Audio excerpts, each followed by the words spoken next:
예, 표에서 보시는 바와 같이 최근 코로나 팬데믹 사태로 급격한 기업 대출 증가, 그리고 가계 신용 등 민간 신용 비율이 급증 추세를 보이고 있는 중이죠. 네. 예, 올해 6월 말 현재 기업 대출은 전년 대비 14.9%가 급증한 1,637조 원이고 가계 신용은 전년 대비 5.2%가 증가한 1,297조입니다. 가계 신용 증가율이 기업 부채 증가율보다 3배나 낮음에도 불구하고 IMF 금융위기 당시 가계 부채 2.1%보다도 2배 이상 급증하고 있습니다. 표에서 보시는 바와 같이 2015년 3월 말 현재 취약차주 대출 규모는 전체 가계 대출의 5.5%인 83.7조 원으로 비중이 하락하고 있습니다.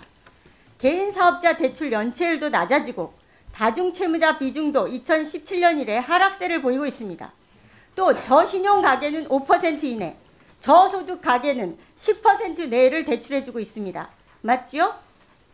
네. 네, 이를 분석해보면 아무리 경제적으로 어려운 상황이라 하더라도 경제적으로 취약하고 소득 수준이 낮아도 상환 능력이 떨어지는 취약차주, 저신용자들에게는 14개 시중은행들이 대출을 안 해주고 있다는 겁니다. 통계는 아직 나오지 않았지만 하반기 코로나 2차 감염으로 심각한 사태가 그대로 반영되면 더 낮아진다고 보입니다. 신용 등급별이나 소득 수준별 가계부채 비율도 고신용, 고소득자들에게만 많이 대출을 해주고 있습니다. 심각한 경제난 속에서도 정부가 가장 우선적으로 지원해야 할 취약차주, 저신용자, 저신용, 저소득 가계들이나 자영업자들은 대출 금리가 훨씬 더 높은 제2, 제3금융권이나 사채시장을 찾을 수밖에 없는 절박한 상황으로 점점 내몰리고 있는 겁니다. 한국은행을 중심으로 금융당국이 갈수록 극단적 어려움을 겪고 있는 취약계층을 우선하는 대책을 수립할 필요가 있다고 생각하는데 특단의 계획이 있는가요? 네, 정부가 무엇보다도 이런 취약차주 또 소상공인 영세 자영업자에 대한 그 어려움을 지원하기 위해서 정부가 대단히 많은 노력을 하고 있습니다. 그래서 네, 알겠습니다. 네, 표 4를 보시면 민간 채무의 건전성을 나타내는 파란 부분인 장기 추세선이 IMF 금융위기 당시 건전성 추세를 벗어나고 있는 이상 징후를 보이고 있습니다. 본의원이 분석한 결과 특히 코로나가 시작된 올 1분기에 갭 추이가 증폭되고 있습니다. 보이시죠?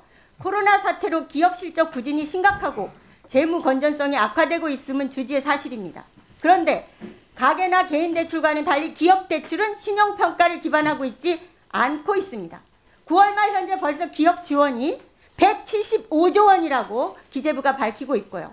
23년 전 IMF 당시에 기업에 지원한 168조 원 중 아직도 52조 원이나 회수되지 않고 있음을 상기해야 합니다. 경기 침체로 파산이 증가하고 역대 최대 규모의 유동성 자금이 채무 상환 능력이 떨어진 한계 기업, 부실 기업을 지탱하고 기타 목적으로 전용되지 않도록 한국은행이 관리를 철저하게 해야 합니다. 잘못하면 금융위기까지 몰고 올 수 있다는 것을 다시 한번 강조합니다. 표에서 다시 보시는 바와 같이 과거 민간 신용 비율 급증은 경제 위기를 초래했습니다. 최근 그래프상으로 보이는 이상 징후는 금융위기까지 이어질 수 있다는 위험 신호로 보입니다. 한국은행은 하반기 어떤 전망을, 어떤 분석을 하고 계신지 이따가 좀 답변해 주시고요. 지난번 한국은행 업무보고 시에 은행들이 개인이나 가계보다 상환 능력이 훨씬 떨어지는 한계 기업 대출 문제를 우려 표명했습니다. 기억하시죠? 네. 예, 그 후 어떤 노력을 마련하고 있습니까? 이와 관련해서 구체적인 대응 방안을 종합검사 전까지 제출해 주시기 바라고요. 총재께서는 아까 결과만 보고 평가하지 말라고 하셨는데 직접 챙기셔서 한국은행의 역할과 업무 역량 강화를 위한 혁신 방안을 수립해서 정기에 전까지 보고해 주시기 바랍니다. 그렇게 해주시겠습니까? 알겠습니다. 네, 지금 제가 몇 가지 질문한 거에 대해서 답변해 주시기 바랍니다. 네. 네, 그러니까 민간 신용 급증 것이 또 하나의 위기를 불러오는 거 아니냐 이런 우려를 하셨고 한계 기업에 대해서 어떤 대응을 책을 갖고 있느냐 그런 질문을 하셨는데 물론 민간 신용이 최근 그 큰 폭으로 늘어났습니다. 근데 이거는 아무래도 이제 그 코로나 이후에 불확실성에 따른 어떤 기업의 유동성 수요, 그다음에 가계의 어떤 생계를 위한 자금, 또 더 나아가서 어떤 그 주택자금 관련사 수요 이런 것이 확대된데 그 반면에 성장세는 취약하니까 아까 같은 그런 그래프가 나타났던 겁니다. 물론 민간 신용 증가를 뭐 우려하시는 건 이제 이해를 합니다. 그렇지만은 어쨌든 지금 최근에 그 민간 신용 증가는 코로나19에 따른 급격한 경기 둔화에 대응하는 과정에서 그는 상당 부분 불가피하지 않느냐 이렇게 보고 이런 이제 그 위기 요인이 어느 정도 해소되면 정상화 과정을 다시 밟아가야 될 거다 이렇게 생각을 합니다.